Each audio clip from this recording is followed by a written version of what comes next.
Wherever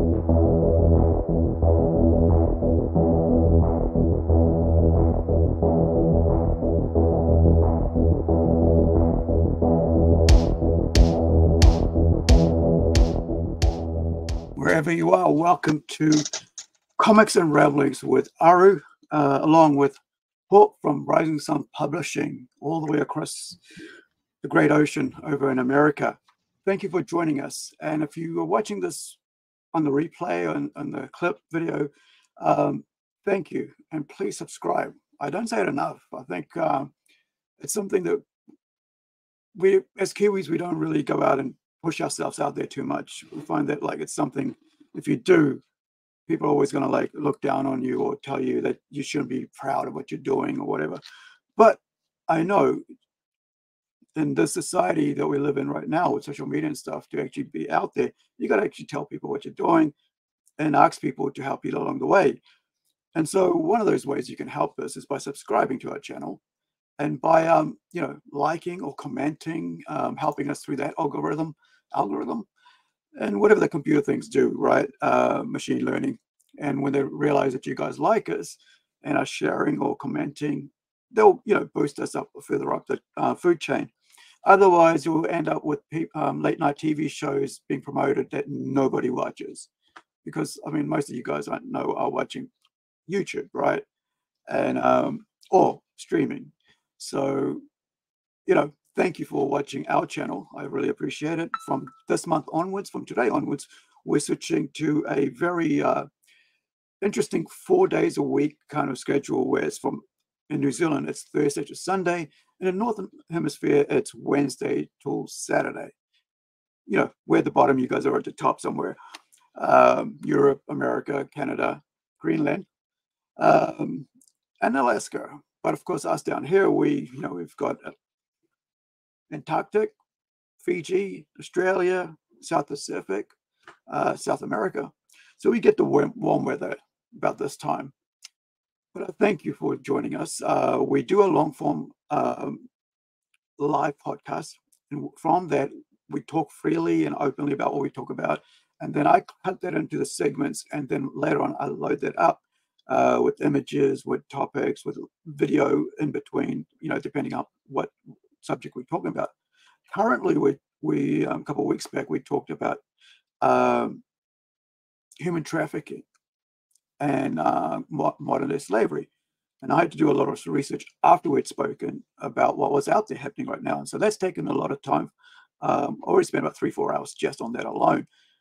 Then, so stuff like that, I want it to be interesting, then rather than us just talking about it, I want to show you what's going on in the world today. So that's part of this show. And we talk about very openly, myself and Hawk, about things in our life. And not to kind of like show you, no, this is how cool our life was.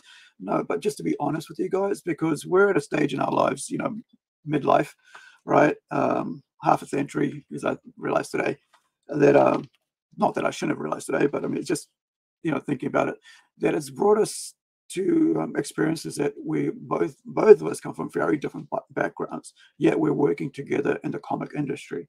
Hawk is a publisher and I as a creator and a writer. Which brings us to today's topic. Straight off the bat, let's talk about, there's two topics today. There's AI and there is Gail Simone. Now, some of you may not know Gail Simone, but I know well enough because I actually met her. This is a New 52 series that I got signed by her, the first 3 issues. Plus, I got this one here signed by her as well when she was over here in New Zealand. I think maybe around about, gosh, I can't remember when this came out. Where are we? 2013. So she probably came out around 2014 to New Zealand, and I was able to get her to sign them for me. And if I remember right, she might have been she might have come along with Jimmy as well, because sometimes with him being an artist and her being a writer, they worked on similar projects together. I'm not sure if he worked on this one, but Ed Bennett's worked on this one. So as you can see, it's a very cool little cover art there. And I really like that. It's just a Joker, Joker and redheads. I love redheads, as you know, because, my own Incredi-Girl is a redhead. and that's from Gustav Klimt. As an artist, I've always loved his work. So I want to introduce, if you guys haven't, you don't know who Hawk is, you should know who Hawk is by now. But I'm going to let Hawk do a little short bio just to refresh you, about himself. So if you're ready, Hawk, hop in. Well, thanks for having me, Rue. I appreciate it. Hopefully my mic is coming in clear. And Hawk Sanders, I am a comic book publisher by way of a toy designer with a route through construction. And I dabble in a little bit of everything. Probably a father extraordinaire. I'm gonna say that. And if any of my kids are watching, love you to pieces. So even if we haven't talked for a while, I still love you. And that's pretty much me in a nutshell. I'm always working on things, always busy. But I love what we do. It's very rewarding. It's super challenging at times, 100% challenging. All of these things that I'm involved in, and but it's very rewarding as well. So that's me. All right, just want to let you know that you're still a bit choppy. So if you could, sort that out. I'm not sure what it is, but as I was saying, we're going to talk about AI and writing. So a couple of weeks back, actually a couple of months back, I put my own idea through AI, ChatGPT, and I said, "This is my story." I think it's about 2 pages of an outline from start to finish. I said, "This is what I'll, give me a script, turn this into a script," and it chewed out the script. And then I said, "No, change it to this." Did it again. No, change it again. I went put it through it 3-4 times. Now, with that in mind, I that's one of the things I want to look at today. The other one is, as I mentioned, is Gail Simone's. Her 5 points that she put out why the industry is in such a sad state when it comes to comic books. What is wrong with the comic industry? And so she said these things. Point 1, not making sure veteran pros have work if they want it. Point 2, not respecting the stories that came before. Not allowing the artists room to contribute. That's point 3. Point 4, price point. And point 5, lack of distribution options.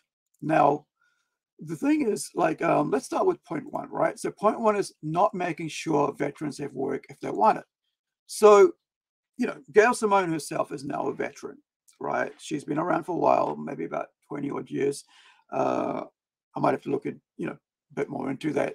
But I think she hit all the points she makes is valid. I've made those points myself to comics groups in New Zealand that I'm part of, like about 2K. Not long I'm part of it because I found like it's a bit stifling when you can't say what you want to say, because of social media, right? You can't say, "Hey, I understand bisexuality, but I don't want Robin to become bisexual," right? And it's like, "Oh no, you can't say you don't get it." It's like, I really get it. You don't get it because you have no idea what you're talking about. And I think a lot of people, they really aren't open to discord and actually come forward and go, "This is why I'm thinking," and I might even change my mind if you came at it, in the way you want to talk about.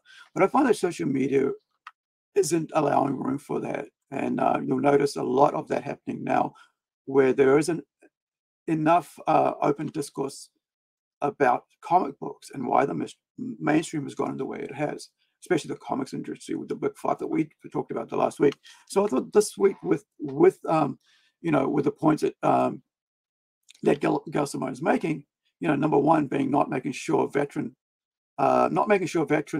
pros, talking about comic pros, have work if they want it. So I think the idea here is like, why wouldn't you hire and offer work to legendary creators, artists or writers, right? Why wouldn't you go, why don't you come and work here and be mentor? Now, I watch a lot of wrestling, right? I currently I watch more about the wrestlers themselves, documentaries about them, interviews with them, and and what they do, and what's the process, how do they actually end up in WWE or Impact or AEW, right, or Ring of Honor, stuff like that. So when I look at that, I listen to them talk about it. How did they get there? What was the process? Well, they get veterans to teach them how to teach the young ones who want to start up to learn the ropes, right? And to be able to get in the ring and go take the bumps, like what's the moves, how to do the moves safely, how not to hurt your opponent being a total idiot, by being a total idiot in the ring because you lose your temper, or how to control your temper when you're in the ring. If somebody, does you dirty or, hits you a bit too hard, or if you get hurt, how do you balance that out to make sure that you are not letting the team down, while at the same time letting your team know, your partner, the guy you're fighting against or the girl you're fighting against, or the ref, signaling them to let them know that you're hurt or that you've done something to yourself and you're not aware of, to keep an eye on it, and so on, and how to let the other guy know not to hit that space, right? If you're getting, if you're feeling a bit concussed or something, hey, don't hit my head, right? You signal to them. So with comics industry, we've been talking since about 2015. I know as a comic book shop owner, right? I have been talking about this whole idea. Why aren't they hiring? I'm not sure if it went that far back, but I started noticing where the legends were leaving. It was right about 2014, 2015. And I was going, why are they leaving? And then we realized a couple of years later, because they were pushed out. They wanted cheaper writers and creators to come in so they could, outsource or whatever. And I'm part of that. I understand that. But by doing that also, because you don't have the learned, experienced legends there. And by legends, I mean people that have been around for a while. They know the ropes. They know how to edit something. They know what the character is about. So if you're writing something, you get an editor who's actually been on writing that book for a while, or who's been editing that book for a while. So when I talk about how Karen Berger was pushed out of DC Vertigo, right? Vertigo imprint, Vertigo Comics, right? Which was a mature content imprint for DC Comics. It was their own creator-owned stuff, which was doing well. It ran for 30 years. And then she was pushed out, and Shelley Bond, her assistant editor, was brought in. And then she was pushed out because these guys were legends. When you're working for something like for 30 odd years, 20, 25 odd years, like Karen Berger, right?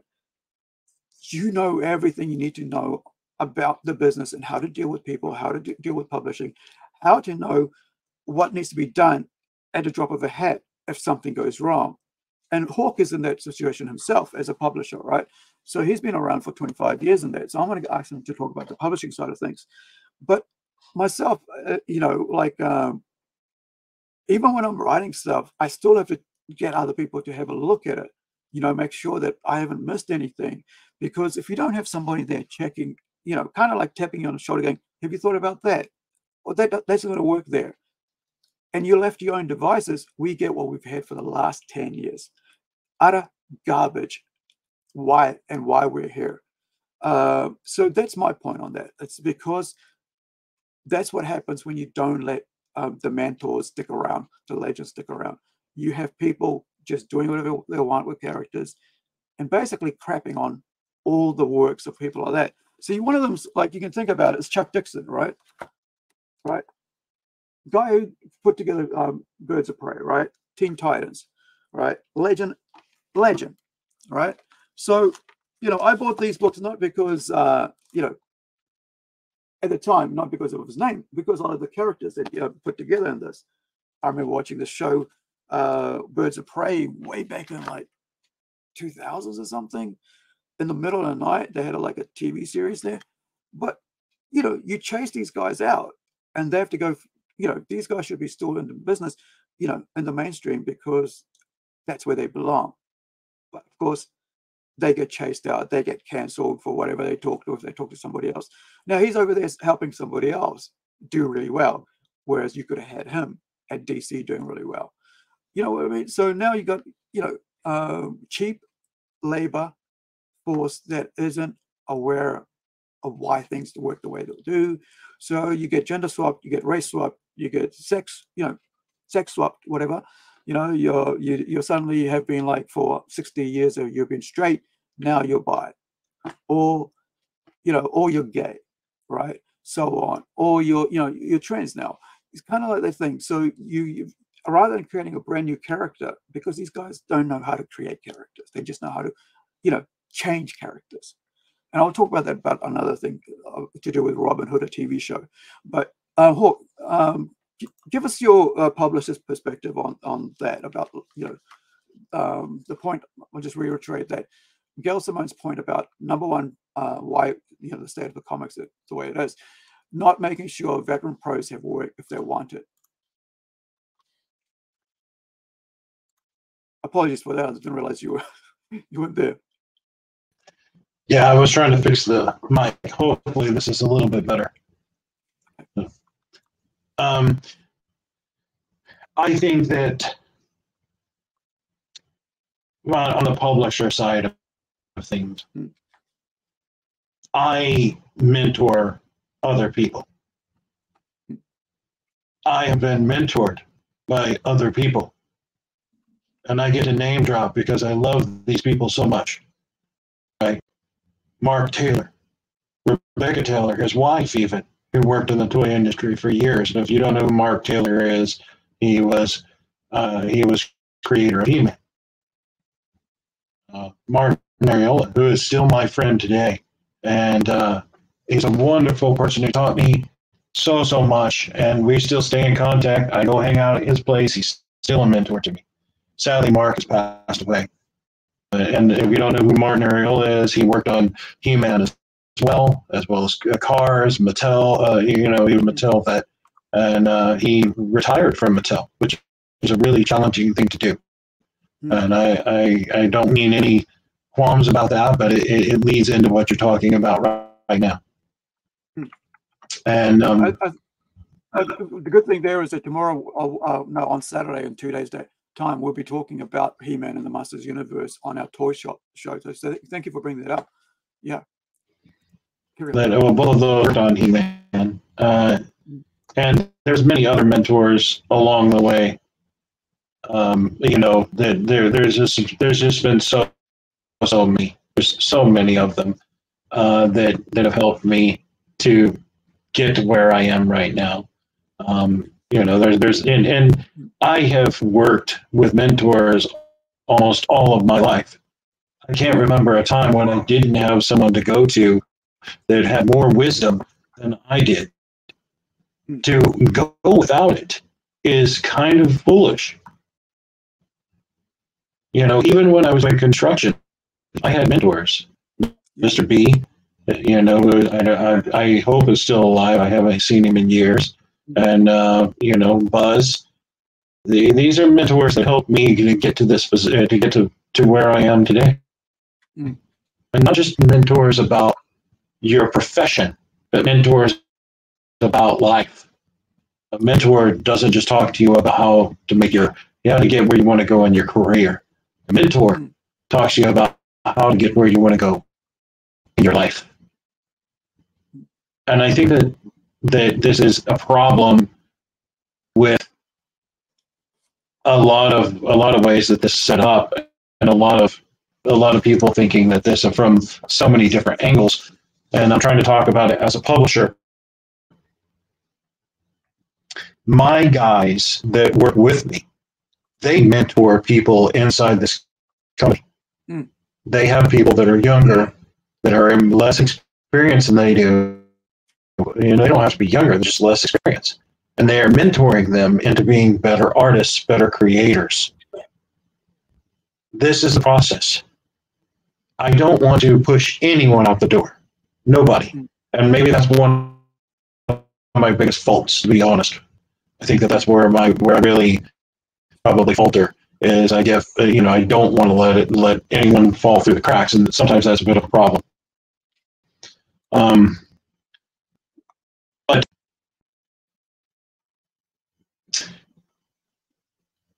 I think that Gail Simone, and you know, I think that there was quite a few people that they needed to be kept probably around as a mentor role, even though they were paying for, you know, these, you know, probably paying more money.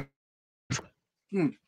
And that's the same thing that Mattel does and Hasbro does, and every toy company and every company on the face of this earth. Whenever they get the salaries get too high, they become a target for how to save money, Hmm. and that is the problem. I think we talked about this. This still goes back to some of the stuff that we've talked about in the past. This is about, you know, before the industry was about is, you know, whenever you hired someone, these industry creators, there was like, okay, I'm not really selling the product, I'm taking care of people. Yeah. I'm in charge of these people. These people need me to feed their families. And as long as they don't do anything to discredit me or hurt this company, then I'm going to try and take care of them as long as I can. And being in the industry, that's the way it should be. That is the way it should be. I'm not telling you that it needs to be any other way. I'm telling you that if you think about it any other way, you're wrong. These are not numbers. These are people with emotions and families and hardships and everything in between. And that super generation that built these companies up knew that. They had those guys mentor the next. The 9 old men at Disney mentored the guys that we know today. John Lasseter and everyone else that's Gene Keane, I think it is. They mentored them, who are now mentoring the next generation, you know, of writers and creators and everything else. So I think it's very short-sighted to abandon your mentors in hopes that you're going to do something new with a new writer to save some money. Yeah. And you're hurting those people that got you there. They see it as numbers. They see it as beans counted on a plate. But that's not the case. You're actually hurting people. And I've talked to a lot of those people that you know, and they will tell you the same. Now, Martin stands a little bit different in this category. He actually retired from Mattel. It was time for his retirement. He retired from there. But a lot of the other guys that I know, and you know, they were let go from their position.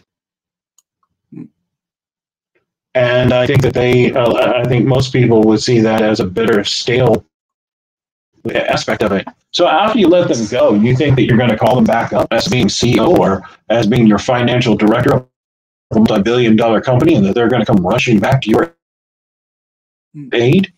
I don't think so. You think it's not personal, but they see it completely different. Hawk, you're still having a problem with your mic, mate. Can you yeah, do you want to fix that for a bit? Apologies, guys. While Hawk is doing that, I'll just read out a bit about Gail Simone, so you guys know what we're talking about the person we're talking about, who I've actually met, like as I mentioned earlier. So Gail Simone is an American writer, best known for her work in DC's Birds of Prey. Let me pull that out for those who are just joining us. Thank you for joining us. Really appreciate it. There you go. So this is the, I actually got it to sign this in maybe about 2014, 2013. I think it was maybe about 2014. So this is number 1, 2, and 3, all signed. But also I have this one here that was signed for, and there's other stuff that I wasn't able to get, find out. But I knew I had my Batgirl signed. But so we're talking about Gail Simone and her 5 points, and I'll read the 5 points out in a minute. But yes, there it is. Welcome to Tranquility. When she did like a creator-owned book, but I got that signed, so it's in there somewhere under W. So as you can see, there is like when you guys are looking, behind me, you always only see you only see toys and stuff. That's because over there one-fifth of the room is full of comics, as is over here. There's like a huge wall, and there's like 2 rows of just containers of comics. So I am a comic reader and collector, and I've probably put $100,000 easy into my investment, in my passion for comics, and that passion has become now as a writer and as a creator, and actually helping other people join in with me with that. And part of that is with with Hawk here as a publisher, helping us publish our comics through, getting our leg up, I would say, especially for myself, to get out into the American market and to sell on through the shops when we get our books printed. And so it's very important for me to to let you guys know that I do own comics. It's weird when you just see toys all the time behind me, but I am, my first passion and love has always been comics, and then music and toys, I guess, because you're a kid. When we were kids, I didn't have that pocket money that everybody else had. I was a very bad kid. I'd steal to get that. And, and so then afterwards, when I worked, I put that, I went out and bought stuff. So Gail Simone is an American writer, best known for her work in comics on DC's Birds of Prey, Batgirl, Dynamite Entertainment's Red Sonja. I love it, Red Sonja. Really enjoyed that. I need to get some hardcovers of that or trade paperbacks. And for being the longest running female writer on Wonder Woman to date. Other notable works include Clean Room. I think I read that. Might be wrong. Secret Six, Welcome to Tranquility. I love Welcome to Tranquility. The All New Adam, and Deadpool. Of course, I love Deadpool. I realized I've got like so many freaking Deadpool t-shirts and hoodies. I didn't know I had that many. And then suddenly I was cleaning up and I realized there's like probably about 4 Deadpool hoodies and about 5 or 4. I know there's 2 hats, but 4 or 5 t-shirts, right? But anyway, so she enjoyed a long-running stint on the Simpsons comics and has also written for television and video games. Her work has been nominated for a number of awards, including Glad Media Award, and she is a recipient of a 2017 San Diego Comic-Con Inkpot Award. Right, so she was a former hairdresser, right, who studied theater in college. And she got noticed through Women in Refrigerators, a website. So one of the things there's a long history of whether you like her or you don't like her because of what she's said in the past, especially to do with women in refrigerators, right? So for me, I like her work. I've always liked her work, and I've met her in person. She's nice. And this is like, before everything else, like comics pros out here were trying to like say readers know nothing and fans know nothing. But yeah, like I said, she was here in New Zealand and I got to meet her, and she was, great. I thought she was a great person. And so that was in 2014, if I remember right. Must have been about 2014. It could have been around the time, or was it 2013? It's got to be around that sometime, because I know that like the Birds of Prey series, well, I mean the Batgirl series came around about 2011. Oh yeah, it could be, yeah. So it could be probably like around about let me see. So it might have been around about 2013, 2014. Not sure, but yeah. So I did enjoy this run. I do like Batgirl. I think she was a great character. The idea that when she became the Oracle was brilliant. Not that because she got what Joker did to her, but like the fact that she was able to transition to being in a wheelchair and yet still be part of the team, which is kind of like when it's kind of what I had to do, change from not being able to stand on my feet and go do film, shoot films in the weekends, but actually stay home and rest, because I'd just been in a car accident halfway through 2007, and so it meant that I now couldn't stand for long, and the only time I could was when I was taking Voltarens, lots of it, and trying to try to work and income for myself and my ex-wife at the time, but ex now. And so you know, you have to make adjustments. You don't know what's going to happen. So I look back on it now. It's like, did I expect a kayak accident to happen? No, but I adjusted and I concentrated on actually working and doing comics and writing comics and stuff, and did web comics for a while there. And now here we are, right? Publishing our own stuff and getting it, you know, really good looking stuff, and not me just mucking around with you know, with a mouse and Illustrator or Photoshop. That's all I knew.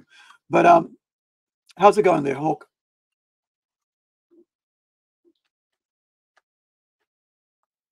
Not sure if I've tried a couple of adjustments. Is this better or worse? How about you pop out and then come back in? Like take apart everything, right? Pull out the headphones, pull out the friggin' speaker, whatever you're hearing, like, you know, and then come back in again. Okay, all right, sounds good. Yeah. All right. So while it does that, I'll read a bit more about this. So, you know, from 20 refrigerators, where are we? So yeah, a website founded in 2099 by comics fans in response to a scene in a website in 2099 by comics fans in response to a scene in Green Lantern number 54, in which the titular hero's girlfriend, Alexandra DeWitt, was murdered and her corpse shoved into a refrigerator for the hero to find. The site's purpose was to analyze how female characters are written so as to suffer traumatic indignities, a plot devised to advance the narrative of a male character. Now, I kind of like think that was kind of like what could have like messed up, you know. I mean, this is going way back. It's about 24 years ago. 24 years? Yeah, 24 years ago, right? It's almost like people who, when this happened, weren't even around, right? Some of them probably working in comics today weren't even born then, right? So, you know, for what I kind of like, I remember hearing about that from the comic shop owner who I got, you know, the comic shop which I bought this from, right? Which, if you know, this is the first kiss, right, between, and which is why I'm, you know, kind of annoyed about how they turned him into a bisexual, right? And is that Tim Drake? I can never remember, right, between the two, but I know, you know. So you've got, this is the first comic where you have Nightwing and, of course, Batgirl, right, Barbara Gordon kissing. It's the first kiss. It's worth, you know, quite a lot of money. But for me, like, you know, I got this for 50 cents, part of a 4 for $2 kind of setup. And then at the time, I didn't even know who Gail Simone was. This is like 2020, 2000 and, gosh, must have been about 2004 when I got my hand on it. So when I went to see Gail Simone, I didn't realize she was there or something. I don't know what happened, but this was this was stuck at home somewhere, right? Oh, it must have been 2014. Right. So this was stuck at home somewhere, and I didn't get that signed, because even though, I mean, it was land and so on, but I just like the fact that, you know, it had Batgirl and could have had like Batgirl write or, you know, sign it, because of course, you know, Greg Land, Chuck Dixon didn't come to New Zealand at the time. But you know, I think I heard about the mention of that, but it didn't bother me, because I was in my own little world, and I just started getting into DC, and you can see how, you know, you can watch. I've talked about that here, and you can see how a video called how Greg Rucka made me into a Batman fan. I'll carry on. So yeah, so, you know, for me, when I saw Gail, I was like, yeah, I think I must have been about, gosh, so like 2010 or something. The first time I saw her, or was it? No, that was Amanda Corner with Jimmy Palmiotti. Sorry, apologies for that. And she was here, and so then later on, of course, it got. And I think, you know, that's kind of like for Americans, right? Right, you guys live in your own little bubble in a sense, because we don't, the only time we get to know anything about, like, this is way back in 2000s, you know, only way we got to know about what was going on is if you had internet, and if there was, like, you know, if you were at the comic store and people were talking about it.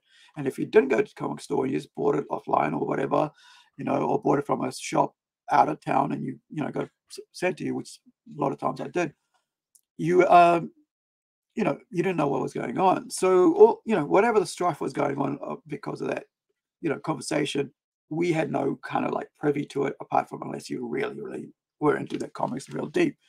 But we were really into just like, who's writing what? Okay, read that book. Is it good? Yeah, go read that book.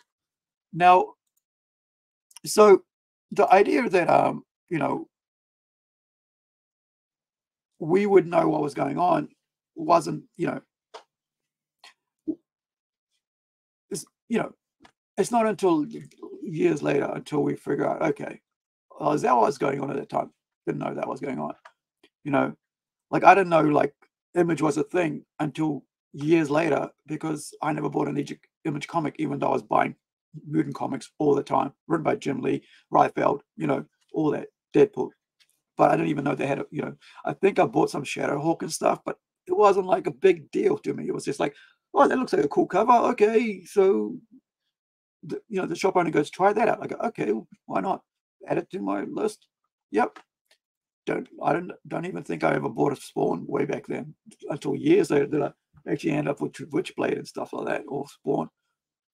So yeah, I think so whatever controversies were in the 90s and 2000s, it didn't get to us until a couple of years later, unless, you know, you're deeply reading the papers and you're the comic shop owner and you're, you know, really, you know, deep into the crux of the matter, right? Excuse me. Apologies for that. I should have muted that. Got to me too fast. So for us, when we experience comics, we experience it through the books themselves, not through the writers, not through the thing. It isn't until later when I started doing comics and I thought about who's writing what, how do I learn from them to become a better artist. I then started, like, you know, being on social media and stuff, and that's how I met, you know, Hawk with Rising Sun Comics. But also, you know, I got to meet people through DeviantArt, and, you know, got to meet the first artist I work with, kind of like a professional level, Armando de la Cruz out of Philippines, and that was about 2011, I think. But you know, I paid him to do some work for me, professional work. At that time, you know, things happened with me. You guys have seen the other episodes, hopefully, or you can, you know, clips. But I think for us, you know, we've pretty much stayed away from the controversy. However, social media pulls you in, right? Yes, when I think I'm out, you know, and we get that all the time. But we've been talking about this stuff, right, for a while, and the sad thing is that we don't appreciate our elders. My dad turned 84 yesterday. Think about the amount of knowledge he has, right? He's born in 1939. The amount of experiences he has. I only now, like the last maybe 20 years, is when I started appreciating his knowledge and his, you know, his life experiences.